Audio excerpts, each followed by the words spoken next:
ನಮಸ್ಕಾರ. ಇವತ್ತು press meet ಕರೆದಿರೋ ಉದ್ದೇಶ ಏನಪ್ಪ ಅಂತ ಹೇಳಿದ್ರೆ, ನಮ್ಮ ಅತ್ತಿಬೆಲೆ ಸಬ್ ರಿಜಿಸ್ಟ್ರು ರಾಮದಾಸೇಗೌಡರು ಮಾಡಿರ್ತಕ್ಕಂಥ ಒಂದು 420 ಕೆಲಸ. ಸೊ ಅದರ ಒಂದು ಪರವಾಗಿ ನಾನು ಇವತ್ತು ಪ್ರೆಸ್ ಮೀಟಾಗಿ ಕರೆದಿದ್ದೀನಿ. ವಿಚಾರ ಇಷ್ಟೇ, ಏನು ರವೀಂದ್ರನಾಥ್ ರೆಡ್ಡಿ ಅಂದ್ಬಿಟ್ಟು ಒಂದು ಲೆವೆಟ್ನ ಮಾಡಿರ್ತಾರೆ ಸಜ್ಜಾಪುರದಲ್ಲಿ. ಆ ಲೆವೆಟ್ ಮಾಡಾದ್ಮೇಲೆ ಸರ್ವಣ್ಣನವರು ಒಂದು ಸುಮಾರು 15 ಲಕ್ಷ ರೂಪಾಯಿ ದುಡ್ಡು ಕೊಟ್ಟು ಆ ಜಾಗನ ಸೇಲ್ ಡೀಡ್ ಮಾಡ್ಕೊಂಡಿರ್ತಾರೆ. ಇದು sale deed original copy. So ಈಗಿದ್ದಾಗ ಇದೇ ರೆಡ್ಡಿ ಏನು ಮಾಡ್ತಾರೆ, ಇನ್ನೊಬ್ಬ ಡೂಪ್ಲಿಕೇಟ್ ಸರ್ವಣ್ಣನ ಕರ್ಕೊಂಡೋಗಿ ಒರಿಜಿನಲ್ ಸರ್ವಣ್ಣನ ಬಿಟ್ಬಿಟ್ಟು ಈ ಸೇಲ್ ಡೀಡ್ನ ಕ್ಯಾನ್ಸಲ್ ಮಾಡ್ತಾರೆ. ಇದು ಡೂಪ್ಲಿಕೇಟ್ ಸರ್ವಣ್ಣ ಆಯ್ತಾ. ಇದು ಕ್ಯಾನ್ಸಲ್ ಮಾಡಿ ಆದಮೇಲೆ ಇಮಿಡಿಯೇಟಾಗಿ ಅದೇ ರೆಡ್ಡಿ ಏನು ಮಾಡ್ತಾರೆ, ಕೋನ ರಾಮಸುಬ್ಬರೆಡ್ಡಿ ಅಂದ್ಬಿಟ್ಟು ಅವ್ರಿಗೆ ಸೇಲ್ ಡೀಡ್ ಮಾಡ್ತಾರೆ. ಸೊ ನಾನು ಹೇಳೋದಷ್ಟೇ, ಇವತ್ತು ರಾಮದಾಸೇಗೌಡರು ಅತ್ತಿಬೆಲೆ ಸಬ್ ರಿಜಿಸ್ಟ್ರು ಇವ್ರದ್ದು ಆಲ್ರೆಡಿ ಸುಮಾರು ಕಡೆ ಸಾಕಷ್ಟು ಹಗರಣಗಳಿದೆ, ಕೇಸ್ಗಳಿದೆ. ಈ ನಿಮ್ಮ ಭಾಗದಲ್ಲಿ ಒಬ್ಬ ಯಾವನೋ ರೋಡಲ್ಲಿ ಅವನ್ನ ಕರ್ಕೊಂಡ್ಬಿಟ್ಟು ಸರ್ವಣ್ಣ ಅಂದ್ಬಿಟ್ಟು ನೀವು ಕುಂಡಿಸ್ಬಿಟ್ಟು ಅವನ ಸೇಲ್ ಡೀಡ್ ಕ್ಯಾನ್ಸಲ್ ಮಾಡಿ ಇಮಿಡಿಯೇಟಾಗಿ ಬೇರೆಯವರಿಗೆ ಸೇಲ್ ಮಾಡ್ತೀರ ಅಂತ ಹೇಳಿದ್ರೆ, ನಿಮ್ಗೇನಾದರೂ ಕಾನೂನಿಗೆ ಸ್ವಲ್ಪ ಅರಿವಿಲ್ವಾ, ಜ್ಞಾನ ಇಲ್ವಾ? ಯಾಕಂತ ಹೇಳಿದ್ರೆ ಈ ಒಂದು ಸೇಲ್ ಡೀಡ್ ಮಾಡ್ಬೇಕು ನೋಡಿದ್ದು, ಸರ್ವಣ್ಣಂದು ಸೇಲ್ ಡೀಡ್ ಮಾಡ್ಬೇಕಾದ್ರೆ ತಮ್ಮ ಇಂಪ್ರೆಷನ್ ಕೊಟ್ಟಿರ್ತಾರೆ, ಮತ್ತು ಫೋಟೋ ಇರ್ತದೆ, ಸಿಗ್ನೇಚರ್ ಇರ್ತದೆ, ಆಲ್ರೆಡಿ ಇದು ಕಂಪ್ಯೂಟ್ರಲ್ಲಿ ಫೀಡ್ ಆಗಿರ್ತದೆ. ಸೊ ನೀವು ಇನ್ನೊಬ್ಬನ ಸರ್ವಣ್ಣ ಕುಣಿಸ್ಬೇಕು, ಇದು ನಿಮಗೆ ಗೊತ್ತಿಲ್ವಾ? ಹಾಗಾಗಿ ಬಂಧುಗಳೇ, ಇವತ್ತು ರಾಮದಾಸೇಗೌಡರು ದೊಡ್ಡ ಚೀಟರು.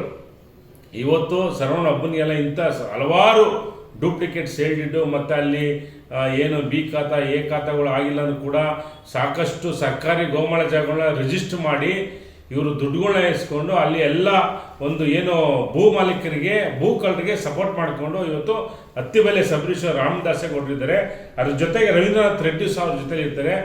ನಾವು ಈ ವಿಚಾರ ತಿಳಿದ ಕೂಡಲೇ ಇಮಿಡಿಯೇಟಾಗಿ ಸರ್ವಣ್ಣನ ಕರ್ಕೊಂಡೋಗಿ ನಾವು ಸಜ್ಜಾಪುರ ಪೊಲೀಸ್ ಸ್ಟೇಷನಲ್ಲಿ ದೂರನ್ನು ಕೊಟ್ಟಾದಮೇಲೆ ಸಜ್ಜಾಪುರ ಪೊಲೀಸ್ ಸ್ಟೇಷನಲ್ಲಿ ಇದೇ ರವೀಂದ್ರನಾಥ್ ರೆಡ್ಡಿ ಮತ್ತು ರಾಮದಾಸೇಗೌಡರ ಮೇಲೆ FIR ಆಗಿರ್ತದೆ. FIR ಆಗಿ 1 ವಾರ ಆದರೂ ಕೂಡ ಇವತ್ತು ತನಕನೂ ಅಲ್ಲಿರ್ತಕ್ಕಂಥ ಪೊಲೀಸ್ ಅಧಿಕಾರಿಗಳು ಅವ್ರಿಗೊಂದು ನೋಟಿಸ್ ಕೊಟ್ಟಿಲ್ಲ, ಅರೆಸ್ಟ್ ಮಾಡಿಲ್ಲ. 420 ಕೇಸು ರಿಜಿಸ್ಟರ್ ಆಗಿದೆ.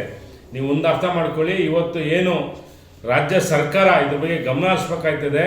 ಇವತ್ತು ನಮ್ಮ ಕಂದಾಯ ಸಚಿವರು ಏನಿದ್ದೀರಾ, ದಯವಿಟ್ಟು ಇದ್ರ ಬಗ್ಗೆ ಗಮನ ಹರಿಸಿ ಕೂಡಲೇ ರಾಮದಾಸೇಗೌಡರನ್ನ ಅಮಾನತು ಮಾಡ್ಬೇಕಂತೇಳಿ ನಾವು ಅಂಬೇಡ್ಕರ್ ಸೇನೆ ಒತ್ತಾಯ ಮಾಡ್ತಾ ಇದ್ದೀವಿ. ಮತ್ತು ಇದೇ ಬುಧವಾರ ಸುಮಾರು ಬೆಳಿಗ್ಗೆ 11 ಗಂಟೆಗೆ ಏನು ಕಂದಾಯ ಸಚಿವರು ಮನೆಯನ್ನು ಮುಚ್ಚಿಗೆ ಆಗ್ತಾ ಇದ್ದೀವಿ, ರಾಮದಾಸೇಗೌಡರನ್ನ ಇಮಿಡಿಯೇಟಾಗಿ ಅಮಾನತು ಮಾಡಬೇಕು ಮತ್ತು ಅವನ್ನ ಅರೆಸ್ಟ್ ಮಾಡಿ ಜೈಲಿಗೆ ಕಳಿಸ್ಬೇಕಂತೇಳಿ ಅಂಬೇಡ್ಕರ್ ಸೇನೆ ನಾವೆಲ್ಲ ರಾಜ್ಯ ಸಮಿತಿ ಒತ್ತಾಯ ಮಾಡ್ತಾ ಇದ್ದೀವಿ. ಒಂದು ಅರ್ಥ ಮಾಡ್ಕೊಳ್ಳಿ, ಇವತ್ತು ಆಳುವ ಸರ್ಕಾರಗಳು ಇದ್ರ ಬಗ್ಗೆ ಗಮನ ಹರಿಸ್ಬೇಕಾಗ್ತದೆ. ರಾಮದಾಸೇಗೌಡರದು ಸುಮಾರು ಒಂದೆಲ್ಲ 100 ಕೋಟಿ ಆಸ್ತಿ ಎಲ್ಲ ನಾವು ಪ್ರತಿಯೊಂದು ಪಿನ್ ಟು ಪಿನ್ ಡಾಕ್ಯುಮೆಂಟನ್ನು ನಾವು ಕಲೆಕ್ಟ್ ಮಾಡಿದ್ದೀವಿ ಆಯಿತಾ. ಪ್ರತಿಯೊಂದು ಆಸ್ತಿ ಮತ್ತು ಅವ್ರದ್ದು ಜಮೀನುಗಳು ಯಾರ ಹೆಸರಲ್ಲಿ ಬೇನಾಮಿ ಆಸ್ತಿಗಳನ್ನ ಮಾಡಿ ಅದು ಸಹ ನಾವು ಡಾಕ್ಯುಮೆಂಟ್ ಕಲೆಕ್ಟ್ ಮಾಡಿದ್ವಿ. ಬುಧವಾರ ಮೊನ್ನೆ ಸಚಿವರಿಗೆ ನೇರವಾಗಿ ನಾವು ಕೊಟ್ಬಿಟ್ಟು ಲೋಕಾಯುಕ್ತಕ್ಕೆ ನಾವು ಒಂದು ದೂರನ್ನ ಕೊಡ್ತಾ ಇದ್ವಿ. ನೋಡಿ, ಇದು FIR ಕಾಪಿ. ಇದು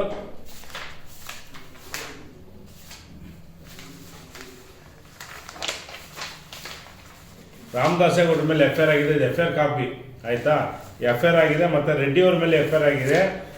FIR ಆಗಿದ್ದು ಕೂಡ ಇಲ್ಲಿ ತನಕ ಪೊಲೀಸ್ ಅಧಿಕಾರಿಗಳು ಇವತ್ತು ತನಕ ಒಂದಷ್ಟು ಎಳ್ಳಷ್ಟು ಅದ್ರ ಬಗ್ಗೆ ಗಮನ ಹರಿಸಿಲ್ಲ. ನಾವು ಹೇಳೋದಿಷ್ಟೇ, ಅಲ್ಲ ಸ್ವಾಮಿ, ಇವತ್ತು ಬಡವ್ರನ್ನ ಕಿತ್ಕೊಂಡು ಆಸ್ತಿ ಲೂಟಿ ಮಾಡಿ ಡೂಪ್ಲಿಕೇಟ್ ಸರ್ವಣ್ಣ ಕರ್ಕೊಂಬಂದು ಸಬ್ ರಿಜಿಸ್ಟ್ರಲ್ಲಿ ಕುಂಡಿಸ್ಕೊಂಡು ಇವತ್ತು ಹಗಲು ದೊರಟೆ ಮಾಡ್ತಾರೆ ಅಂತ ಹೇಳಿದ್ರೆ, ನೀವು ನೋಡ್ಕೊಂಡು ಇದ್ರ ಬಗ್ಗೆ ಯಾಕೆ ನೀವು ತನಿಖೆ ಮಾಡ್ತಾಯಿಲ್ಲ, ಯಾಕೆ ಇದ್ರ ಬಗ್ಗೆ ನೀವು ಗಮನ ಹರಿಸ್ತಲ್ಲ? ಹಾಗಾಗಿ ನಾವು ಮಾನ್ಯ ಏನು ಆನೇಕಲ್ SP ಅವ್ರಿಗೆ ದೂರು ಕೊಡ್ತಾ ಇದ್ವಿ, DGIGಗೂ ಕಂಪ್ಲೇಂಟ್ ಕೊಡ್ತಾ ಇದ್ವಿ, ಮತ್ತು ಹೋಮ್ ಮಿನಿಸ್ಟ್ರು ಪರಮೇಶ್ವರ್ ಕಂಪ್ಲೇಂಟ್ ಕೊಡ್ತಾ ಇದ್ವಿ. ಕೂಡಲೇ ರಾಮದಾಸೇಗೌಡರನ್ನ ಅರೆಸ್ಟ್ ಮಾಡಬೇಕು, ಅವನ ಕೆಲಸದಿಂದ ಅಮಾನತು ಮಾಡಬೇಕು ಅಂತೇಳಿ ನಾವು ಒತ್ತಾಯ ಮಾಡ್ತೀವಿ. ಸರ್, ಈ ಬಗ್ಗೆ ತಾವು ಇವ್ರಿಗೆ ಕೊಟ್ಟಿದ್ದೀರಾ ಸರ್, ಮನವಿ ಕೊಟ್ಟು ಸಚಿವರಿಗೆ ಸಂಬಂಧಪಟ್ಟ ಸರ್? ಸಚಿವರಿಗೆ ಈಗ ಡೈರೆಕ್ಟಾಗಿ ಮನವಿ ಕೊಡೋ ಮುಖಾಂತರ ಅವ್ರ ಮನೆ ಮುತ್ತಿಗೆ ಆಗ್ತಾ ಇದ್ವಿ. ಕೃಷ್ಣ ಬೈರೇಗೌಡರು ಮನೆ ಮುತ್ತಿಗೆ ಆಗ್ತಾ ಇದ್ದೀವಿ ಡೈರೆಕ್ಟಾಗಿ. ಯಾಕಂದರೆ ಇದು ಓಪನ್ ಆಗಿ ಮಾಡಿರ್ತಕ್ಕಂಥ ದಂಧೆ. ಇದು ನೋಡಿ, ಒರಿಜಿನಲ್ ಸೇಲ್ ಡೀಡು. ಇದಕ್ಕೆ ನಾವು ಸ್ಟ್ಯಾಂಪ್ ಡ್ಯೂಟಿ ಕಟ್ಬಿಟ್ಟು ಸರ್ಕಾರಕ್ಕೆ ಸ್ಟ್ಯಾಂಪ್ ಡ್ಯೂಟಿ ಕಟ್ಟು ನಾವು ಸೇಲ್ ಡೀಡ್ ಮಾಡ್ಕೊಳ್ತೀವಿ. ನಮ್ಮ ಸೇಲ್ ಡೀಡ್ನ ಯಾವನು ಇನ್ನೊಬ್ಬನ ಕರ್ಕೊಂಬಂದು ಕುಂಡಿಸ್ಬಿಟ್ಟು ಈ ಸೇಲ್ ಡೀಡ್ ಕ್ಯಾನ್ಸಲ್ ಮಾಡಿ ಡೂಪ್ಲಿಕೇಟ್ ಸರ್ವರ್ನ ಕುಣಿಸಿ ಸೇಲ್ ಡೀಡ್ ಕ್ಯಾನ್ಸಲ್ ಈ ಸೈಟ್ ಇನ್ನೊಬ್ರು ರಿಜಿಸ್ಟರ್ ಮಾಡ್ತಾರೆ ಅಂತ ಹೇಳಿದ್ರೆ, ರಾಮದಾಸೇಗೌಡರು ಕತ್ತೆ ಮೇಯಿಸಿದ್ರೆ ಅಧಿಕಾರದಲ್ಲಿ ಕೂತ್ಕೊಂಡು ಏನು ಮಾಡ್ತಿದ್ದೀರಾ ನೀವು?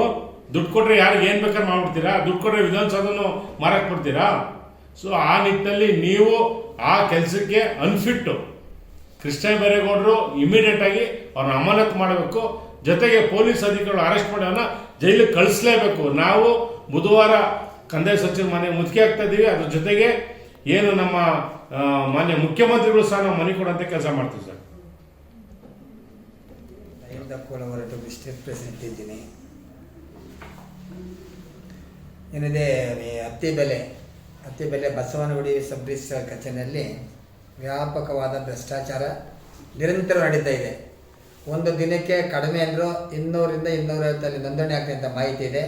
ಆ ನೋಂದಣಿ ಅದರಲ್ಲಿ ಅಲ್ಲಿ ಮಧ್ಯವರ್ತಿ ಅವಳಿಗಳ ಜಾಸ್ತಿ. ಏನಿದೆ ಫಲಾನುಭವಿಗಳಿಂದ ಬಿಟ್ಟು ಮಧ್ಯವರ್ತಿ ಅವಗಳೇ ಜಾಸ್ತಿ. ಮಧ್ಯವರ್ತಿಗಳಿಂದಲೇ ಅಲ್ಲಿ ಏನು ಸಬ್ ರಿಜಿಸ್ಟ್ರಾರ್ ಕೆಲಸ ಆಗ್ತಾ ಇಲ್ಲ.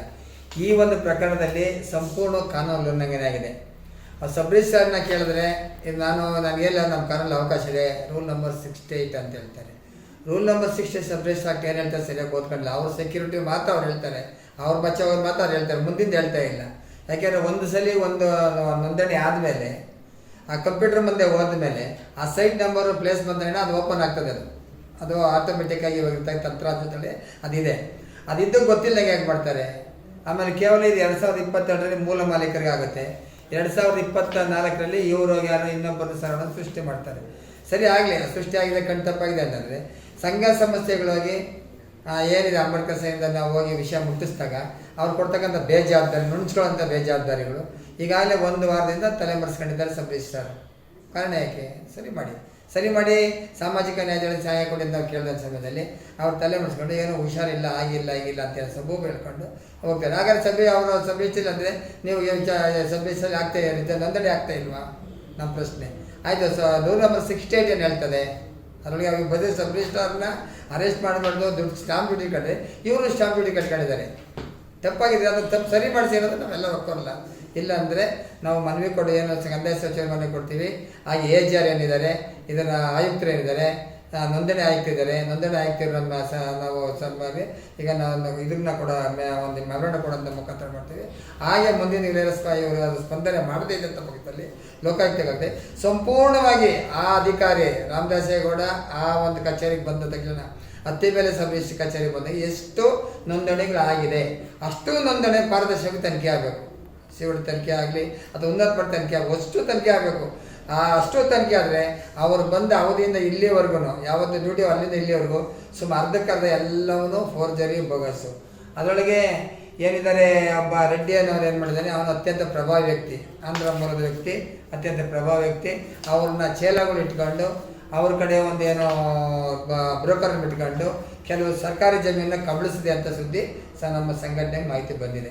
ಅದಕ್ಕಾಗಿ ಉಗ್ರವಾಗಿ ಹೋರಾಟ ಮಾಡಬೇಕು ಅಂತೇಳಿ ಧರಿಸ್ತೇನೆ. ಈಗಾಗಲೇ ಅದರ ಕಾರ್ಯಚಟುವಟಿಕೆ ಈ ಮಾಧ್ಯಮದ ಮನವಿ ಮಾಡ್ಕೊಳ್ತಾ ಇದ್ದೀವಿ. ಮಾನ್ಯ ಏನಿದೆ ಕೃಷ್ಣ ಬೈರೇಗೌಡರು ಕಂದಾಯ ಸಚಿವರು ಏನಿದ್ದಾರೆ ಇದನ್ನು ಅವರು ಗಮನಿಸಬೇಕು. ಅವರೇ ಅಷ್ಟೇ ಗಮನಿಸೋದಕ್ಕಿಂತ ಸರ್ಕಾರ ಎಚ್ಚೆತ್ತುಕೊಳ್ಬೇಕು.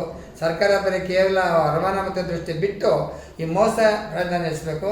ಹಾಗೆ ಸಬ್ ರಿಜಿಸ್ಟ್ರಾರ್ಗಳು ನಡೆದಿರೋ ಎಲ್ಲ ಮಧ್ಯವರ್ತಿಗಳನ್ನ ಆಗಾಗ್ಗೆ ಅವ್ರನ್ನ ತನಿಖೆಗೊಳಪಡಿಸಬೇಕು. ಲೋಕಾಯುಕ್ತಗಳನ್ನು ಮಾಹಿತಿ ಕೊಡ್ತಾ ಇದ್ದೀವಿ. ಲೋಕಾಯುಕ್ತ ತನಿಖೆ ಮಾಡಬೇಕಂತೇಳಿ ನಾವು ಒತ್ತಾಯಪೂರ್ವಕವಾಗಿ ಅವ್ರನ್ನ ವಿನಂತಿಸ್ತಾ ಇದ್ದೀವಿ, ಎಚ್ಚರಿಕೆ ಕೊಡ್ತಾ ಇದ್ದೀವಿ. ಒಂದು ವೇಳೆ ಏನಾದರೂ ಅವರು ಆಲಸ್ಯ ಮಾಡಿದ್ದೇ ಆದರೆ ಉಗ್ರ ಹೋರಾಟಕ್ಕೆ ನಾವು ಅನಿವಾರ್ಯ ಕರೆ ಕೊಡುವಂಥ ಪರಿಸ್ಥಿತಿ ನಿರ್ಮಾಣ ಆಗುತ್ತೆ. ಈ ಒಂದು ಪ್ರಕರಣ ಸಂಪೂರ್ಣವಾಗಿ ಆಗಿರ್ತಕ್ಕಂಥ ಭ್ರಷ್ಟಾಚಾರದಲ್ಲಿ ಎರಡು ಮಾತೇ ಇಲ್ಲ. ಒಂದು ರಿಜಿಸ್ಟ್ರಿ 2022 ಅಥವಾ ಅಮಾಯಕ ಒಬ್ಬ ದಲಿತನಿಗೆ ಅವ್ರದ್ದು ತಗೊಂಡು ಯಾರೋ ಅಬ್ಬಿರೆಡ್ಡಿ ಸಂತೋಷ್ ರೆಡ್ಡಿಯನ್ನು ಸೇರಿಕೊಂಡು ಆಂಧ್ರ ಮೂಲದಿಂದ ಬಂದು ಇಲ್ಲಿ ಅವ್ರಿಗೆಲ್ಲ ಬೆದರಿಕೆ ಹಾಕ್ತಾರೋ, ಒತ್ತಡ ಮಾಡ್ತಾರೋ, ದುಡ್ಡು ಕೊಡ್ತಾರೋ ಎಲ್ಲವನ್ನ ಮಾಡಿ ಇವತ್ತು ಭ್ರಷ್ಟಾಚಾರ. ಇವತ್ತು ಯಾರಾದರೂ ನೀವು ಹತ್ತಿರ ಸಬ್ ರಿಜಿಸ್ಟ್ರಿಗೆ ಹೋದರೆ ಬರೀ ಅವರು 300-400 ಜನ ಇರ್ತಾರೆ. ಅಲ್ಲಿ ಯಾವುದೇ ಒಂದು ವ್ಯವಸ್ಥೆ ಇಲ್ಲ ಬಂದ ಸಾರ್ವಜನಿಕರಿಗೆ. ಹಾಗಾಗಿ ಇದು ಕೂಡಲೇ ತನಿಖೆಗೊಳಿಸಬೇಕು. ಹಾಗೆ ಹಿರಿಯ ಏನು ನೋಂದಣಿ ಅಧಿಕಾರಿನ ಕೂಡ ಅಮಾನತುಗಳು ತಿಳಿಸ್ಬೇಕು. ಅಲ್ಲಿ ಬೇರೆಯವ್ರನ್ನ ಹಾಕಿ ತನಿಖೆಗೊಳಪಡಿಸ್ಬೇಕು ಅಂತ ಈ ಮೂಲಕ ನಾವು ಒತ್ತಾಯ ಮಾಡ್ತಾ ಇದ್ದೀವಿ. ಧನ್ಯವಾದ.